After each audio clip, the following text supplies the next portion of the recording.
Hi folks, today we're going to have a look at so-called fake Laguiole knives compared to a authentic Laguiole knife. Even saying that though, that's a bit of a misnomer because there's no such thing as fake Laguiole knives. Unlike things like champagne, which comes from a specific region of France and has to be called sparkling wine or Méthode Capte Classique or something like that if it's produced somewhere else in the world, and unlike port, which is a fortified wine from Portugal, when produced in other parts of the world, needs to be referred to as things like fortified wine, and maybe even tequila, which other people in other parts of the world refer to as agave. Laguiole, despite it being a specific localized region of France, is not protected in the same way as those things that I've just described. So anyone can make a Laguiole knife. To have a Laguiole knife means to have a knife that follows a specific design, pattern, or style, but is not a protected term, which means that anyone can make it. And so what I have in front of you are two knives that probably come from China or Pakistan. They're not fake per se, because there's no such thing as real and fake Laguiole knives, because anyone can make them. However, these are definitely cheap, poor replicas or poor attempts at the real deal, the kind of knife that has been produced for generations by French cutlers. So let's first take a look at these two knives in front of me. I got these knives from a general dealer store in the middle of one of the most arid regions of South Africa. On the tip of the African continent, in the middle of a desert, I found these knives behind the counter at a general dealer store. And they caught my attention straight away because they're still pretty beautiful. As you can see, they've got this famous symbol for Laguiole knives, which is a fly. Some people think it's a bee, but it's actually a fly. And you can see it's got some patterning down the side here. It's got the kind of curved shape that is distinctive to Laguiole knives. And most importantly, it says Laguiole on it. And it was actually because of this name on the knife that I became interested in the history of these knives. I'd never heard of them before, so my interest was actually piqued by these so-called fake knives. And so to that extent, they were a great bribe because they brought me into the world of knives. So this is the one. Let's have a look at a few things here. As you can see there, where the different types of wood have been combined, the grooves, the matching up is not very tight. See it down there as well. Probably the biggest giveaway though for these kind of knives is the fact that they just brand themselves in generic Laguiole terms. Nowhere on this blade, which is quite stiff as well, does it say who made it or where it was made, nor does it say what steel was used. Normally they tell you what kind of steel this blade is made out of, and normally the cutler would put their name as a point of pride onto the blade. That doesn't exist in this case. And we can see that the metalwork is pretty rough in actual fact, and you'll see what I mean when I show you the real knife shortly. Something else to take note of is if you look at these brass bolts. In a real Laguiole knife, an authentic and a high quality Laguiole knife, these brass bolts will be in a straight line along here.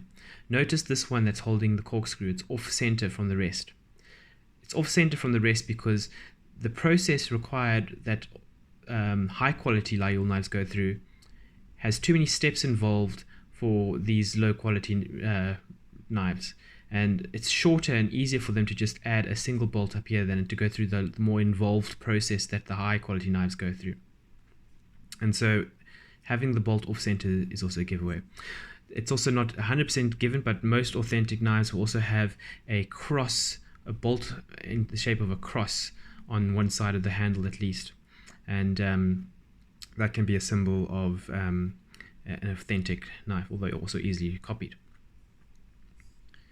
So this, and one other thing is this fly, it's hard to see, but this fly has likely been welded on to the center metal piece here. I forget the name of it. Whereas in a legitimate high quality Laguiole knife, that fly would actually have been carved out of a single piece with the rest of this backbone. I think you can see the gap there, which shows you it's probably been welded on. So there we go. This guy really needs an oil. Super stiff, which is also not a good sign. And don't even get me to try and open this corkscrew, which is quite a challenge.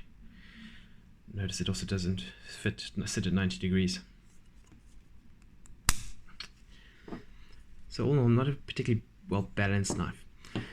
Now things get even fuzzier when we look at the second so-called fake knife. Now this one's really confusing because it's not even the traditional Laguiole shape, but it's still got the Laguiole fly on the back. And it's got a bit of minor guillochage patterning on the top of the blade there. And it called itself a Pataud Auvergne knife. Forgive my French pronunciation. And if you do a bit of Googling on that, you'll see that it's actually a different kind of knife completely. So this knife is actually mixing and matching Laguiole and this other style of knife. It's quite a nice chunky knife. I do like it. Although something else that's a real shame about this knife is if you look at it, look how skew that blade is. Look how skew, if I'm holding the handle straight, look how skew that blade sits.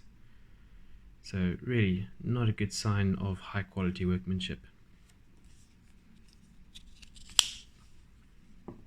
Okay, so what does a authentic Laguiole knife look like? Well, in my research of what I just bought in terms of these ones that I've got at the general dealer, starting by Googling terms like Laguiole and Pataud Auvergne, I came across what a real Laguiole knife looks like, and after much research I settled on a cutler called Fontinelle Pataud for ordering my knife, and I was able to order a knife that fit my specifications. This is the Fontinelle Pataud. Their knives come in these little leather pouches, and what I ordered was a knife with a ebony handle, guillochage patterning on the blade top there, and you can also see it, the patterning on the inside over there, and some letters and more patination. And as you can see, the quality of this metalwork is next level compared to what we've just seen on the so-called fake knives. And if you feel this knife, it's got a really nice heft to it compared to these guys. I think these are wood, but whatever wood these are, they're really lightweight wood. This has got a real heft to it. I weighed this one and I think it was about 84 grams, whereas this one is about 100 grams, just short of 100 grams. And it definitely feels different. And then you'll see the bolts in a line with the Christian cross on the one side. Again, bolts in a line. This one doesn't have a corkscrew, but even if it did, those bolts would be in a line still. It would not be off center like in the case of this one and this one. So just have a look at those for comparison. The level of detail is much greater in the so-called authentic Fontinelle Pataud knife. Something else to keep in mind about Laguiole is that while the style originated in the town of Laguiole in France, the industry around Laguiole actually died down, I don't know, maybe 100 years or something like that ago, and most of it moved to a nearby town of Thiers. So today, some of the most established cutlers who make Laguiole knives are in the town of Thiers, not Laguiole itself. There is a newly re-established or newly established cutler in Laguiole called Laguiole Forge or Forge Laguiole, who claim to be the most authentic, but some of these other guys in Thiers have been around for a lot longer. So it's also not a given that Laguiole knives need to come from the town of Laguiole necessarily. It's all about history and who's been making it and what knows what they're doing. So what else do we see about this knife? First of all, I got the single-handed opening variation that Fontinelle Pataud does. It's non-standard. It's a nice modern touch to the classic design. let's see. So there, look, as you can, what does that say? It says, let's see if it's better. It says Laguiole, Fontinelle, Pataud. Just try and get a nice. Unfortunately, the light's shining on. It's hard to read. You can also see over here. There's the Gilles, or Gilles,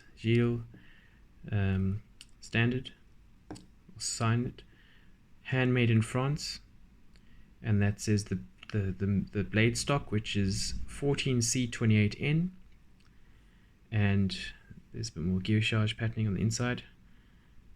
And when this knife arrived, it was mighty sharp. You could just, it just like slices through things like a knife through butter. Beautifully sharp knife, cuts through cheese and fruit and vegetables and Amazon packages, or the equivalent in your local country, with pleasure and with ease. So that is an authentic Laguiole knife. Granted, this is with a few innovations by Fontinelle Pataud. One is the single-handed opening. The other one is that this blade is actually locked in place, and I need to push the back to raise the single piece spine to release it. And the last one is that there's actually a bolt.